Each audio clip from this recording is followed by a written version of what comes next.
अस्सलाम वालेकुम। Welcome to my channel. तमाम चैनल अपडेट्स के लिए सब्सक्राइब करें और बेल नोटिफिकेशन को ऑन कर दें। तो चलिए सुनते हैं आज किसी की तहरीर करता एक पुरअसरार कहानी। आज तीसरा दिन था मेरी बहन फाखरा को लापता हुए। अम्मी का रो रो कर बुरा हाल था। उन पर गशी के दौरे पड़ रहे थे। आगा जान ने पुलिस में रिपोर्ट दर्ज करवा दी थी। आसपास के सारे इलाके को भी छाना जा चुका था, मगर मेरी छोटी बहन का कुछ पता नहीं चल रहा था। मैं छोटे बहन भाइयों को भी संभाल रही थी और अम्मी और आगा जान के लिए भी बहुत फिक्रमंद थी। वो दोनों महज 3 दिन में ही बहुत बूढ़े और शकिस्ता नजर आ रहे थे। सारा खानदान जमा हो चुका था। हर शख्स अपने तौर पर फाखरा को तलाश करने की सही कर रहा था, मगर सब बेसूद साबित हो रहा था। मेरा नाम शमीम है। हम 3 भाई और 2 बहनें हैं, जिसमें मैं सबसे बड़ी, फिर तीनों भाई और सबसे छोटी फाखरा थी। हम लोग अफगानिस्तान से हिजरत करके पहले कोयटा और फिर इस्लामाबाद शिफ्ट हो गए थे। वालिद का खुश्क मेवाजात और कपड़े का कारोबार था, जो रोज बरोज तरक्की की जानिब गामजन था। यूं घर में खुशहाली ही खुशहाली थी। मेरी वालिदा बहुत इबादत गुजार खातून थीं और उन्होंने हमारी तरबियत भी ऐसी ही की थी कि हम लोग बचपन से ही नमाज रोजे के पाबंद थे। मेरे वालिद साहब सख्त गिर थे, मगर अपनी औलाद से बेहद मोहब्बत रखते थे। हमें जुबान से कुछ कभी मांगना ही नहीं पड़ता था। हमारी हर जरूरत बिना मांगे ही पूरी कर दी जाती थी। घर में पैसे की रेल पेल थी। लोग हमारी जिंदगी को रश्क की नजर से देखते थे। ऐसे में मेरी 3 साला बहन फाखिरा अचानक लापता हो गई। हैरत और दुख की वजह से हम सबको चुप लग गई। हैरत इसलिए कि वो इतनी छोटी थी कि घर से बाहर खुद जा ही नहीं सकती थी। फिर गेट पर चौकीदार भी 24 घंटे मौजूद रहता था। दुख इस बात का कि किसी को हमसे क्या दुश्मनी कि हमारी जान से प्यारी गुड़िया को हमसे जुदा कर दिया गया। मैं और दोनों भाई अपने आगा जान से ज्यादा मिलते थे। रंग तो हम सबके ही सुर्ख सफेद थे, मगर फाखिरा और उससे बड़े भाई की आंखें और बाल मेरी अम्मी जैसे थे। नीली आंखों और सुनहरे बालों की वजह से वो दोनों बिल्कुल अंग्रेज लगते थे। जो एक दफा देखता था, प्यार किए बिना ना रहता था। लोगों का तांता बंधा हुआ था। सब हैरान और परेशान थे कि आखिर बच्ची कहाँ गायब हो गई। पुलिस ने हर मुमकिन कोशिश कर डाली, मगर सब बेसूद। मुझे अब फाखरा से ज्यादा अम्मी की फिक्र थी। जैसे जैसे वक्त गुजर रहा था, उनकी हालत बिगड़ती जा रही थी। पहरों रोती रहती, दिनों भूखी रहती। मैं और आगा जान जबरदस्ती कुछ खिला देते तो ठीक, वरना सारा दिन और सारी रात बरामदे में खड़ी मेन दरवाजे की तरफ देखती रहती। मजबूरन डॉक्टर्स के मशवरे पर उन्हें नींद के इंजेक्शन दिए जाने लगे ताकि उनके आसाब पुरसुकून रहें। मैं खुद 12 साल की बच्ची थी, कहाँ तक इस तकलीफदा सूरत हाल का मुकाबला करती। फाखिरा को लापता हुए 1.5 माह बीत चुका था कि एक दिन मुझे तेज बुखार चढ़ गया। हाथ पांव मुड़ गए, मुंह से झाग बहने लगी तो आगा जान मुझे अस्पताल लेकर भागे। मैं 4 दिन अस्पताल में रही, बकौल डॉक्टर्स के कि ये कोई मौजज़ा है जो मेरी जिंदगी बच गई। मैं घर वापस आने से खौफजदा थी, क्योंकि मैं घर की अबतर हालत से थक चुकी थी। वो माँ जो हर वक्त हम लोगों के लिए परेशान रहती थीं, अब मुझे बिल्कुल बेपरवाह महसूस होती। बहरहाल सारी जिंदगी अस्पताल में तो नहीं रहा जा सकता था। आगा जान मुझे घर ले आए। घर में दाखिल होते ही खुशगवार हैरत का सामना करना पड़ा। अम्मी हमेशा की तरह किचन से निकल कर आ रही थीं। मुझे देखते ही खुद से लिपटा लिया। कैसी है मेरी जान? उन्होंने मुस्कुराकर मेरी गालों पर बोसा देते हुए पूछा। जवाब देने की बजाय मैं अम्मी से लिपट कर धाड़े मार मार कर रोती रही। क्या हुआ शमीम को? क्यों रो रही हो तुम? जल्दी ही तुम्हारी तबीयत बिल्कुल ठीक हो जाएगी बेटी। वो मुझे दिलासा दे रही थी। फिर मुझे मेरे कमरे में ले गई, बिस्तर पर लिटा कर खुद खड़ी हो गई। तुम आराम करो, मैंने तुम्हारे लिए सूप बनाया है, वो लाती हूँ। बस उस दिन के बाद सब नॉर्मल हो गया। हम लोग खौफजदा थे कि आखिर फाखिरा का नाम लेंगे तो अम्मी फिर पहले जैसी ना हो जाए। इसीलिए आगा जान ने सबको सख्ती से मना कर दिया था कि कोई पुरानी बातें ना निकाले। हम सब अब मुकम्मल तौर पर मायूस भी हो चुके थे कि अब हमारी बहन हमें कभी नहीं मिल सकती। जिंदगी पुरानी डगर पर लौट आई, मगर एक कसक थी जो अक्सर व बेशतर परेशान रखती थी। इंसान मर जाए तो सब्र आ जाता है, मगर कोई खो जाए तो दिल हर लम्हा तड़पता रहता है।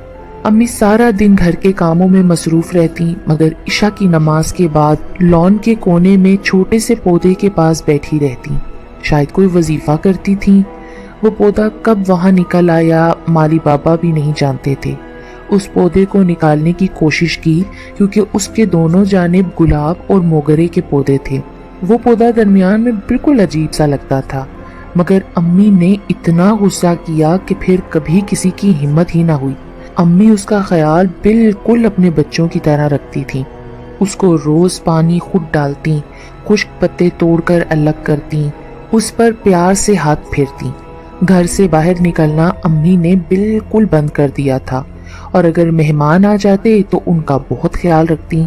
लेकिन इशा की नमाज अदा करने के बाद सीधी लॉन के उस हिस्से में पहुंच जाती जहां वो पौधा लगा हुआ था। मैंने अम्मी को उस पौधे से, जो वक्त के साथ काफी बड़ा हो गया था, बातें करते भी देखा, और मुझे महसूस होता था जैसे वो भी अम्मी को देखकर झूमना शुरू कर देता हो। हवा हो ना हो, वो अपनी शाखें यूं लहलहाता जैसे अम्मी को थाम लेगा। कम से कम मुझे ऐसा लगता था। वो किस चीज का पौधा था कभी माली भी न समझ पाया। उसने अपने कई जानने वाले और मालियों से भी मालूम करने की कोशिश की, मगर किसी को अंदाजा ना हुआ।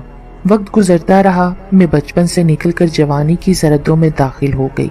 भाई भी स्कूलों से निकलकर कॉलेजों में पहुंचने लगे। तब आगा जान ने मेरी बात अपनी बहन के बेटे सरदार शेर अली से तय कर दी। वो दिन मेरी जिंदगी का हसीन तरीन दिन था। मेरी फूफो के बेटे शेर अली मुझे हमेशा से पसंद करते थे। वो वकालत के लिए लंदन में था और पढ़ाई मुकम्मल होने पर अगले साल मेरी शादी होना तय पाई।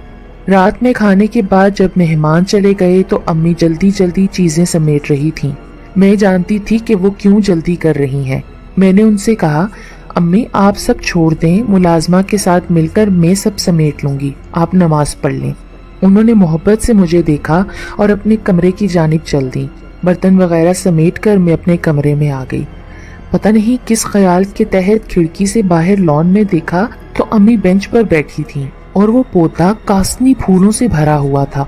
मेरी तो हैरत की इंतहा न रही। शाम तक तो एक भी फूल नहीं था। मुझे अच्छी तरह याद है, मैंने खुद देखा था। अम्मी के पैरों के पास भी ढेरों फूल पड़े थे।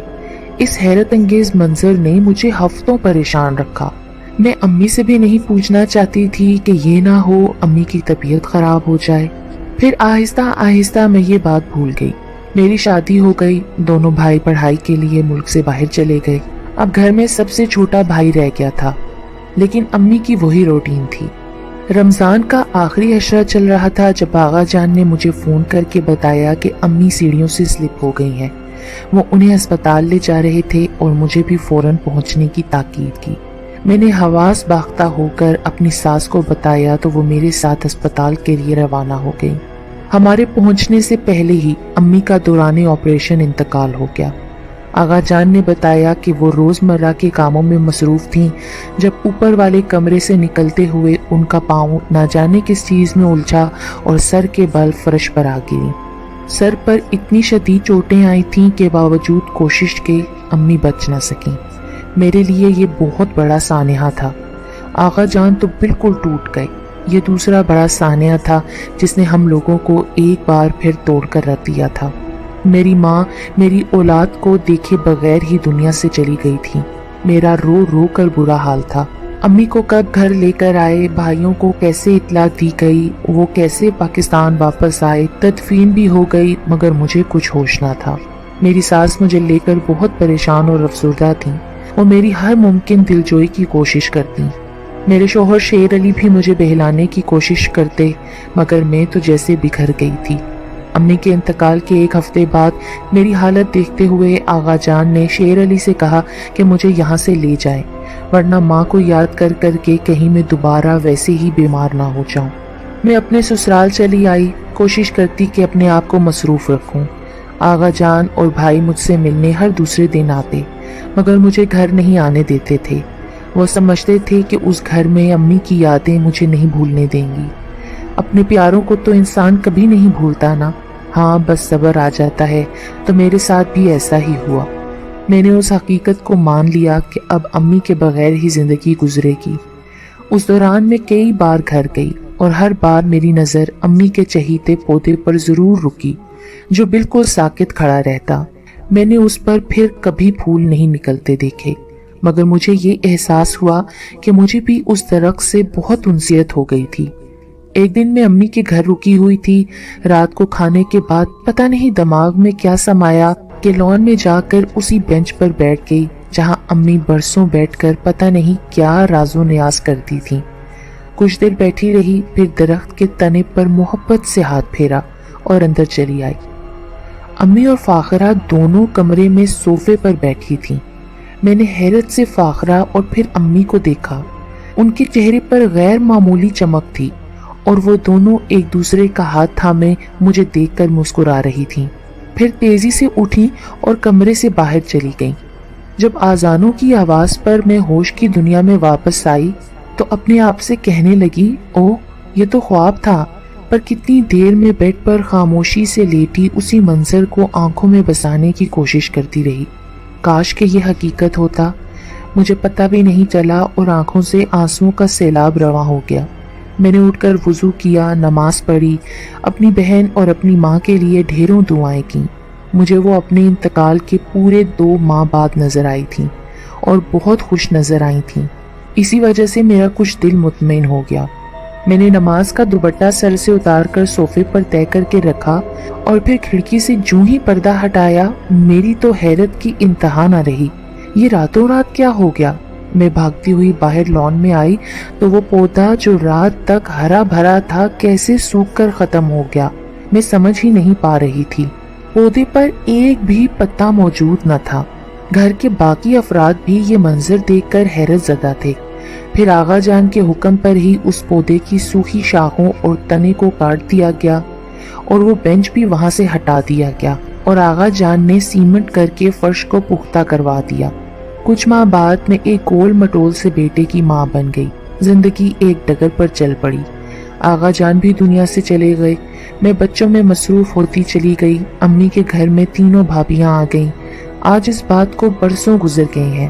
میرا بیٹا اب 11 برس کا ہے، مگر جب بھی وہ نانا نانی کے گھر جاتا ہے کہیں نہ کہیں سے اس کو کاسنی پھول ضرور مل جاتا ہے جو وہ مجھے لا کر دیتا ہے، حالانکہ کسی بھی پودے پر وہاں کاسنی پھول نہیں آتے۔ گھر میں اور بھی بچے ہیں، سب مل کر کھیل بھی رہے ہوتے ہیں، تب بھی صرف میرے ہی بیٹے کو پھول ملتا ہے۔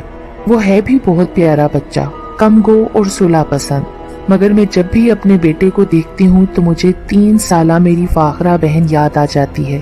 ویسی ہی بڑی بڑی پلکوں کی جھالروں سے ڈھکی خوبصورت نیلی آنکھیں۔ میرے بیٹے کے دادا نے اس کے گلے میں حفاظت کا تعویذ ڈالا ہوا ہے جو وہ کسی صورت اتارنے نہیں دیتے۔ زندگی بہت پرسکون انداز میں گزر رہی ہے۔ اللہ کا دیا بہت کچھ ہے، مگر ایک خلش ایک کسک بے چین رکھتی ہے۔ میں نہیں جانتی کہ وہ کیا ہے۔ بہت سے ایسے سوالات تھے جن کا ہمیں کبھی جواب نہیں ملا، جیسے فاخرہ کہاں گئی، وہ پودا راتوں رات کیسے نکل آیا، امی کیوں اس سے اس قدر محبت رکھتی تھیں، اور پھر عشاء کی نماز کے بعد جا کر اس پودے سے کیا باتیں کرتی تھیں، پھر امی کے دنیا سے جانے کے بعد وہ راتوں رات کیسے مرجھا کر ختم ہو گیا۔ میری طرح گھر کے باقی افراد بھی اس پراسرار پودے اور وہاں ہونے والی پراسرار باتوں کو کبھی سمجھ نہ پائے۔